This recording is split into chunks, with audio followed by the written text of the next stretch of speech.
¿Qué tal, Coastal? ¿Cómo están? Qué gusto poder llegar nuevamente a ustedes y con el favor de Dios pronto en persona. Nos estaremos conociendo y creciendo juntos. Dios ha sido bueno y en esta ocasión vamos a estar recorriendo uno de las cartas de Juan el apóstol más pequeño en sí, pero también el último de los que murió. La mayoría murieron mártir, pero Juan no. De hecho, en una ocasión trataron de quemarlo en aceite hirviendo y no pudieron. Tuvieron que mandarlo a la isla de Patmos para tratar de apagar su manera de seguir hablando el Evangelio a la gente y transformando vidas. Y ahí fue donde Dios le dio la revelación del libro de Apocalipsis. Y finalmente termina su vida en Éfeso en una forma muy interesante y escribe primera, segunda y tercera de Juan para nosotros. Ahora, antes de hacer una oración y empezar esta clase, quisiera decir que Juan, de hecho, él mismo en Juan capítulo 13, versículo 23, se describe como el discípulo que Jesús amaba. No eran los demás que lo describen así, era él. Y hay mucha gente que de pronto lee eso y dice, mira, se creía la gran cosa o él creía que era especial. No. Es que realmente Jesús y los demás le pusieron el apodo a él y a su hermano Santiago, le pusieron el apodo los hijos del trueno. En Lucas capítulo 9, versículo 54, los nombran los hijos del trueno porque ellos llegan en una ocasión enojados con todo lo que está pasando y le dicen, Jesús, si quieres oramos para que fuego del cielo venga y descienda y consuma a toda la gente.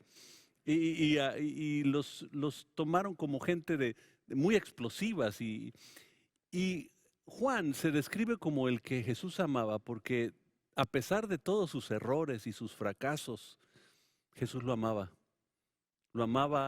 no importando cuál era su condición, e igual que nos ama a nosotros, no importando cuál es nuestra condición, cuál será nuestro apodo real de la vida, pero aún así Jesús nos ama, somos discípulos amados y podemos estar seguros de eso. Juan escribe durante una época donde el gnosticismo ha tomado un auge y infiltró también la filosofía gnóstica, la iglesia. Los gnósticos creían que todo lo bueno solo era espiritual, todo lo que era de la carne era malo. Y en la iglesia empezaron a pensar esto. Por eso muchos cristianos al inicio pensaban que Jesús fue una ente espiritual, fue algo de espíritu. No tenía cuerpo, porque el cuerpo no puede tener nada bueno, solo el espíritu tiene cosas buenas. Obviamente contradice la Biblia esto, que dice que el verbo se hizo carne y habitó entre nosotros. Pero empezó a infiltrar a la iglesia a tal grado que ellos decían, no importa si fallas, porque la carne siempre falla, es el espíritu que importa nada más. Pero Juan viene a corregir esas ideologías, porque a veces pensamos que la gracia de Dios es tan grande que no importa qué hagas. Y la realidad es que no hay pecado que Dios no pueda perdonar, pero sí quiere transformar tu vida para que no continúes en pecado. Y eso es parte de lo que quiere tratar aquí nuestro gran apóstol Juan. Hay cinco cosas que él trata en esta ocasión. Es cómo tener un verdadero gozo. Por ejemplo, para empezar, número uno, ¿cómo puedes tener el verdadero gozo? ¿Dónde llega? Número dos, es cuídate del pecado habitual. Hay ocasiones donde el pecado se hace hábito en nuestra vida y ya no hay el redarguir del Espíritu Santo cuando cometemos un error. Entonces, cuídate del pecado habitual. Lo tercero es, guíate, él quería guiarte, perdón, en tu crecimiento. La tercera cosa, él quería aprender a guiarte cuando eres niño, cuando eres joven, cuando eres maduro, en tu crecimiento. Era importante que tú reconocieras lo que Dios está haciendo en tu vida. Lo cuarto es, teníamos que identificar los falsos maestros. Él quería que pudieras identificar aquello que era falso y aquello que era sincero. Es importante. Lo quinto es tener seguridad de que somos salvos. Porque el problema es el polo opuesto. Unos quieren pecar todo el tiempo, no importando, porque de todos modos Dios lo perdona, que es un error y Juan lo va a corregir. Por el otro lado, es aquellos que no saben si son salvos, o no saben si ahora fallaron y qué hacemos. Y Juan viene a tratar todos estos temas en este libro. Porque contesta dos preguntas básicas. ¿De qué somos salvos? Pero no solo es de qué somos salvos. A veces todo lo que predicamos en las iglesias es de qué somos salvos. Ya te evitaste el infierno, eternidad sin Dios. Pero aquí Juan también trata la pregunta, ¿para qué somos salvos? Necesitas entender las dos cosas para poder disfrutar el gozo pleno en Dios. Entonces, también va a refutar la ideología gnóstica en la iglesia de que tú puedes tener una relación con Dios y seguir pecando. Inmediatamente va a confrontar esa ideología para que nosotros podamos entender exactamente lo que Dios quiere de nuestra vida. Bueno, es un libro tan importante que sentía que era importante dar una introducción básica a el por qué está escribiendo este libro. ¿Qué les parece si oramos y preparamos nuestro corazón y empezamos a leer? Padre Celestial, te damos muchas gracias por la oportunidad que nos das de llegar una vez más a cada corazón, a cada casa, a cada lugar, y poder escuchar tu palabra y poder crecer en ella.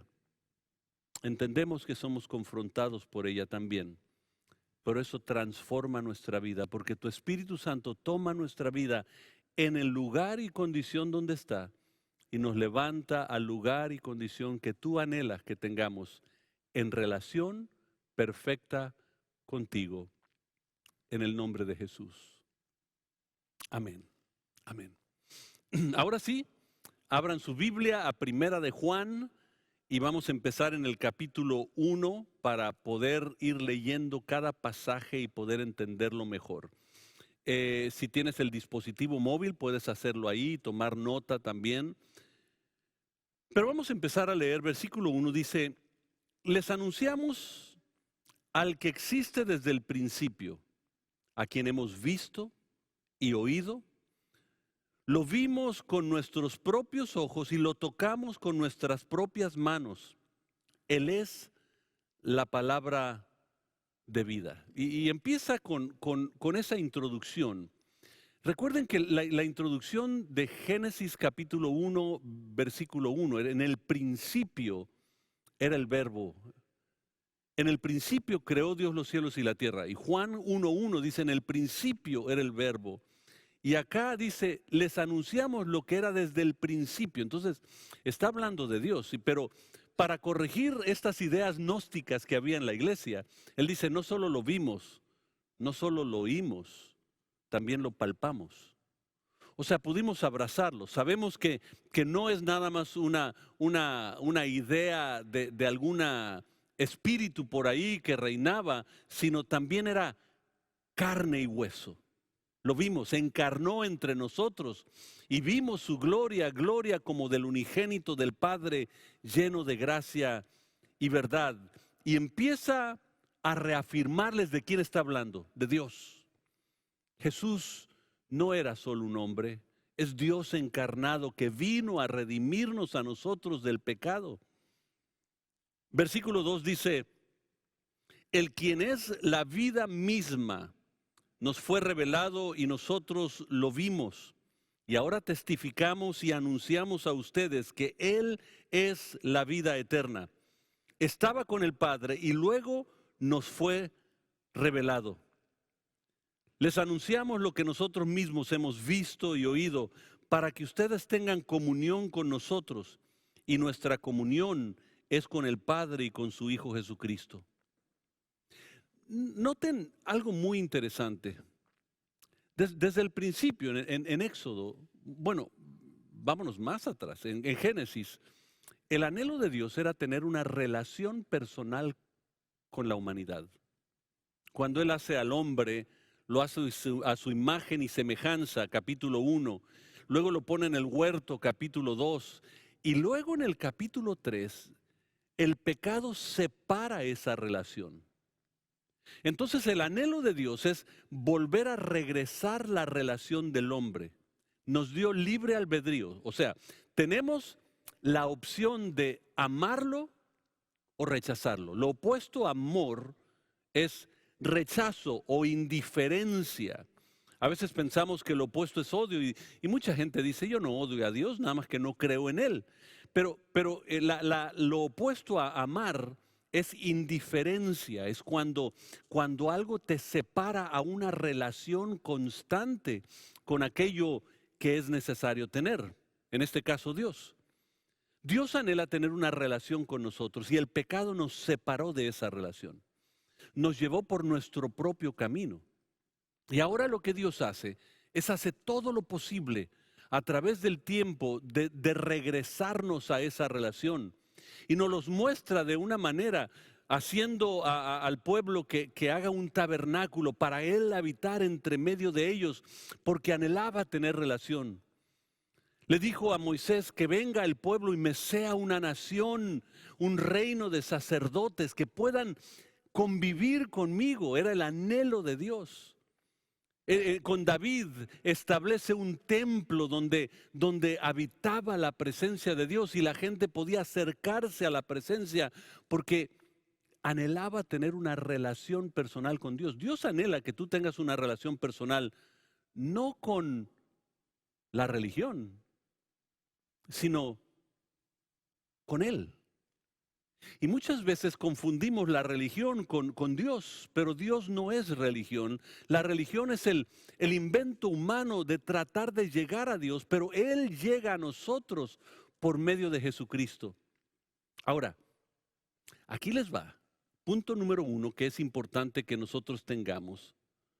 Es que Dios quiere que nosotros entendamos quién es Él.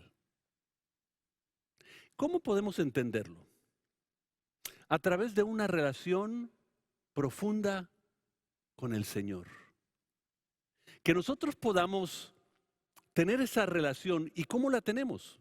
Juan lo empieza a explicar aquí en el versículo 3. Dice, tenemos comunión. A ver, digan esa palabra conmigo. Comunión. Tenemos comunión el uno con el otro.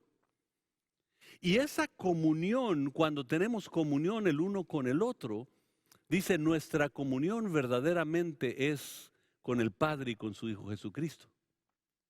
Por eso hay mucha gente que le gusta la soledad. Hay mucha gente que le encanta vivir solo, le encanta su espacio, pero Dios no nos hizo para la soledad. Ahora, de que necesitemos espacio de silencio, sí. Pero necesitamos el compañerismo. Una familia se forma compañerismo. Una ciudad se forma compañerismo. Una corporación se forma compañerismo. Porque todos se necesitan unos a otros para seguir creciendo. Y eso es parte de lo que Juan nos va a ir enseñando. Podemos ir creciendo nosotros en el Señor. Pero necesitamos el compañerismo. Y aquí empieza a describirlo. Y luego dice el versículo 4. Lee conmigo. Escribimos estas cosas para que ustedes puedan participar plenamente de nuestra alegría. El verdadero gozo y la plenitud llega cuando nosotros empezamos a participar de la plenitud de Dios en comunión con otros. No podemos gozar solo porque sí.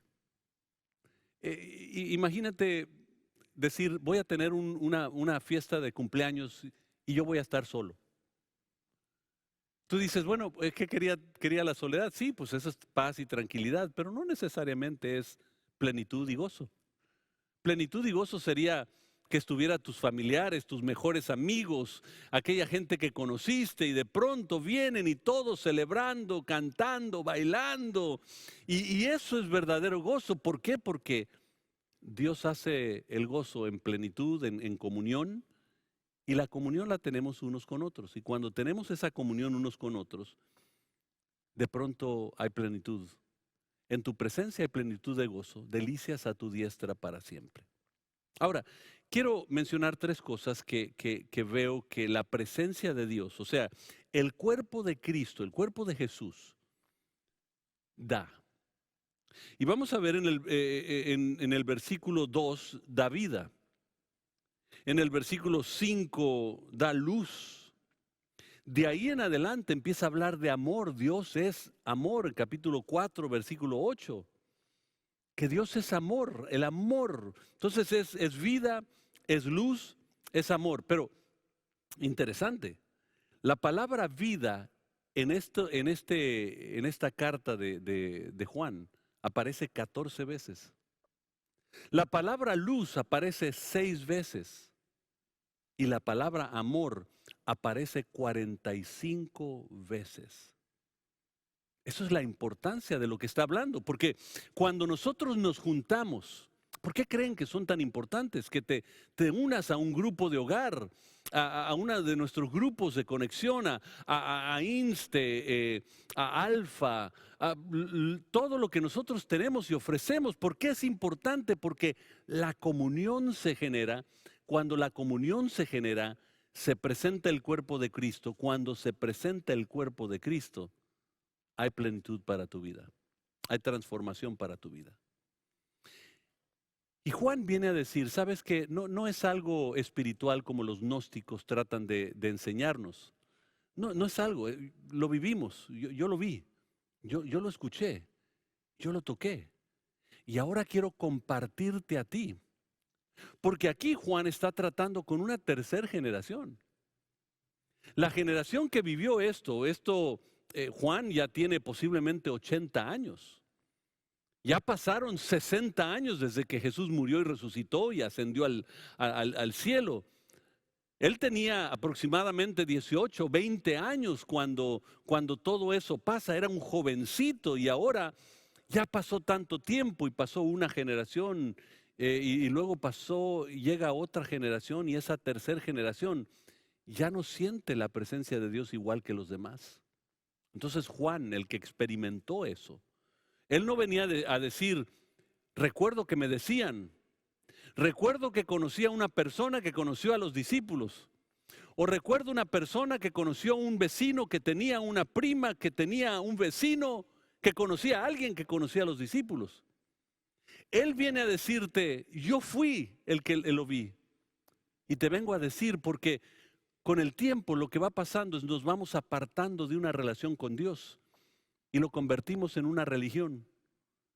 Y el anhelo de la humanidad es una búsqueda constante de quién es Dios.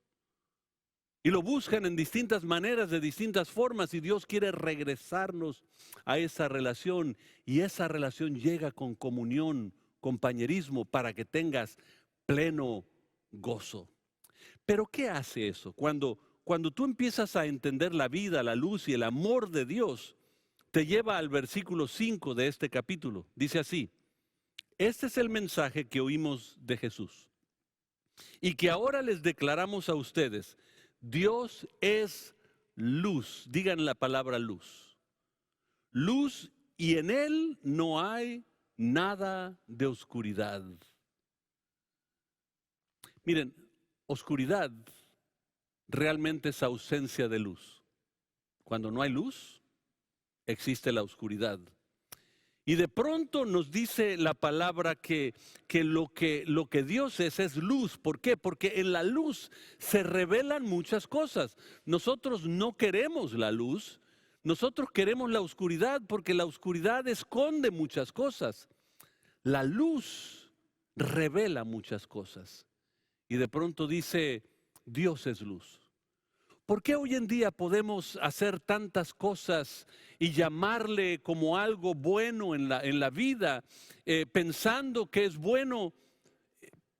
Y pensamos que es así porque no estamos apegados a la luz, estamos en la oscuridad, en tinieblas. Y de hecho, dice el versículo 6, por lo tanto, mentimos si afirmamos que tenemos comunión con Dios, pero seguimos viviendo en oscuridad espiritual. No estamos practicando la verdad. Y aquí la palabra que pudiéramos usar es sinceridad. La palabra sinceridad en el latín es sincera. Y la práctica en aquel tiempo, en el primer siglo, en el Imperio Romano, aquellos que hacían figuras, estatuas, o aquellos que hacían vasos de barro o ollas de barro, terminaban, pero en muchas ocasiones, por ejemplo, estaban haciendo una estatua y de pronto ya casi terminando y terminando los detalles de la mano y pum, se le quebraba el dedo. Y el artista decía, uy, se quebró después de tantas horas y días y meses haciendo esto. Entonces lo que hacía para no empezar de nuevo es tomaba cera, derretía cera y con la cera pegaba el dedo, lo pintaban y ahora podían venderlo en el mercado. Lo mismo hacían con las ollas. El alfarero hacía la olla y de pronto se le quebraba en el horno y de pronto le ponía cera. Eso servía para todo menos cuando salía el sol y empezaba el calor. Cuando nosotros somos sinceros, nosotros podemos pasar cualquier cosa en la vida y lo que Dios anhela es que caminemos en la luz para vivir en sinceridad y no en tinieblas escondiendo las cosas, porque lo que hace la Biblia es nos revela nuestros errores para ir siendo transformados. Mira, Dios te ama tal como eres, no te preocupes cómo eres, qué has hecho. El pecado más grande lo podías haber cometido tú. Dios te ama tal como eres, pero no anhela dejarte como eres. Anhela transformarte. Y eso es lo que la comunión con Cristo empieza a hacer. La comunión el uno con el otro empieza a confrontarnos, llevarnos a la luz de la palabra para empezar a revelar nuestra condición. Fíjense que en el primer siglo, en el Imperio Romano, cuando tú ibas al mercado y veías una estatua o una figura o veías una olla de barro, le decías al que vendía, ¿con cera o sin cera?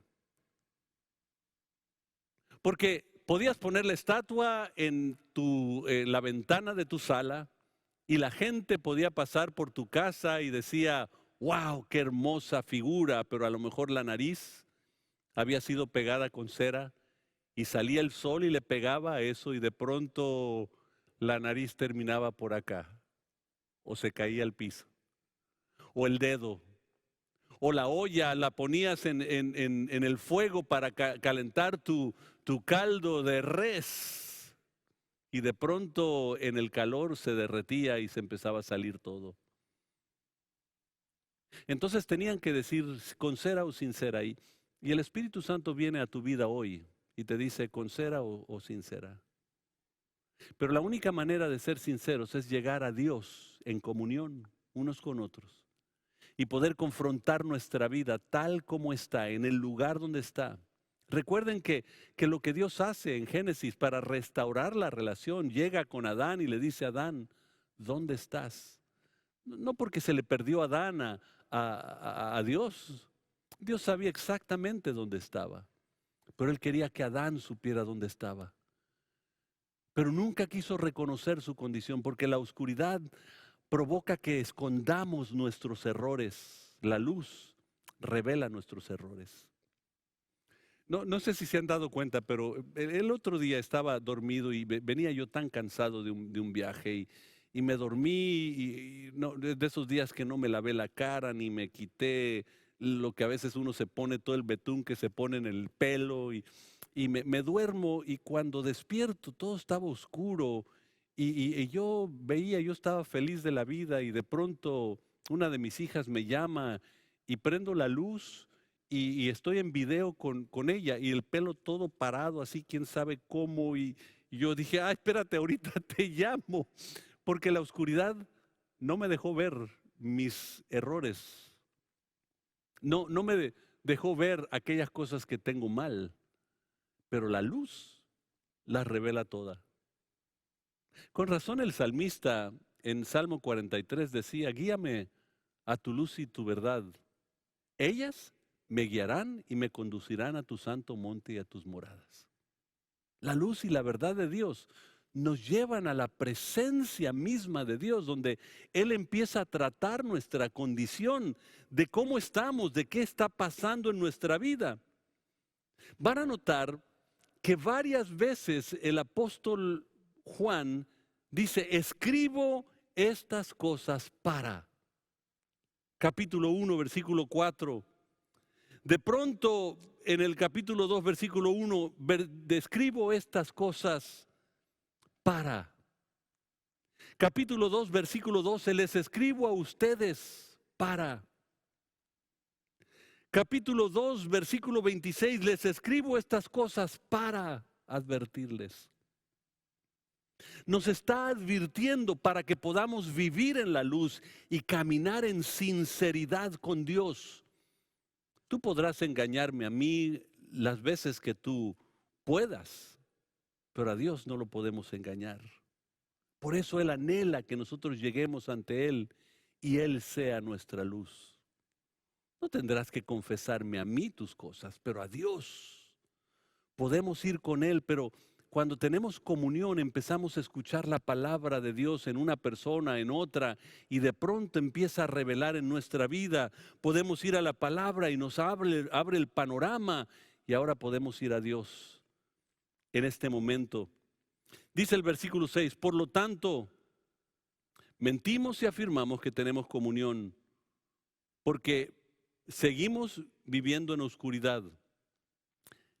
Hay ocasiones donde el pecado en nuestra vida es constante, es habitual. Y cuando se convierte en un pecado habitual, de pronto lo que sucede es que ni nos redarguye el pecado ya. El Espíritu Santo tan triste, a un lado ya no sentimos el redarguir del Espíritu Santo que empieza a decir, Fermín, esta área de tu vida, esta área de tu vida. Pero cuando regresamos a la luz, entonces, noten lo que sucede. Versículo 7, si vivimos en la luz, ya supieron lo que es la oscuridad. Nuestros errores se esconden en la oscuridad. Nadie tendrá que saber cómo soy.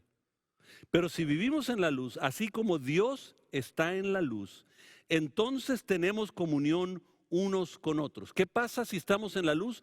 Tenemos comunión. Por eso, si alguien te dice, yo no necesito ir a la iglesia o reunirme en grupos de casa o estar con otros creyentes para tener compañerismo con Dios, es exactamente lo que Juan está corrigiendo. El gnosticismo decía eso, es espiritual, no, la carne no importa, es solo el espíritu. Y Juan dice, no. El espíritu que viene creciendo se tiene que reflejar en nuestras acciones. Y en nuestras acciones tenemos que compartir unos con otros. Y dice, tenemos comunión unos con otros. Y la sangre de Jesús, su Hijo, nos limpia de todo pecado. Fíjense lo que hace la comunión. Empieza a librarnos de aquellos errores que teníamos. En Juan capítulo 3, les voy a leer el Evangelio de Juan.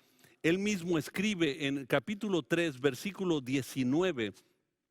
Dice así: esta condenación se basa en el siguiente hecho. La luz de Dios llegó al mundo, pero la gente amó más la oscuridad que la luz. Noten, ¿por qué?